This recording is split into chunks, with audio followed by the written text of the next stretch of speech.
અને હવે ગુજરાતમાં ચોમાસાની વાત કરીએ। આવતીકાલથી ગુજરાતમાં બેસતે ચોમાસું। જી હા, હવામાન નિષ્ણાંત અંબાલાલ પટેલે કરી છે આ આગાહી।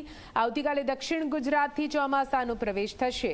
13મી જૂન બાદ રાજ્યમાં ચોમાસાની ગતિવિધિ તેજ થશે।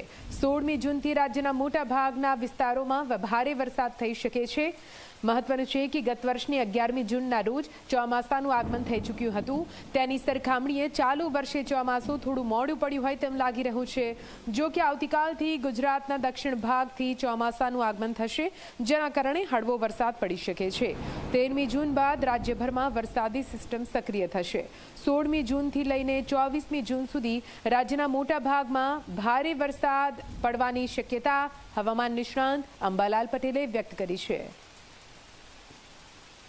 આગામી 24 કલાકમાં ગુજરાતમાં વરસાદની સિસ્ટમ સક્રિય થશે, જેમાં દક્ષિણ ગુજરાતના ભાગોમાં વરસાદની સિસ્ટમ 13મી જૂનથી શરૂ થશે અને દક્ષિણ છેડે આ ચોમાસું આવ્યા પછી લગભગ ધીરે ધીરે ગુજરાતના ભાગમાં ચોમાસું આગળ વધશે।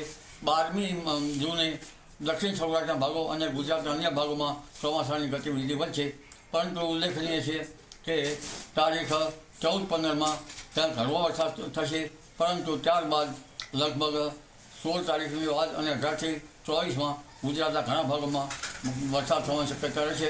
અલબત્ત કેટલાક ભાગમાં ભારે વરસાદ થવાની શક્યતા રહેશે, જેમાં રાજ્યના પૂર્વીય ભાગોમાં, પંચમહાલના ભાગો અને કેટલાક ઉત્તર ગુજરાતના ભાગોમાં અને દક્ષિણ ગુજરાતના ભાગોમાં ભારે વરસાદ થવાની શક્યતા રહેશે।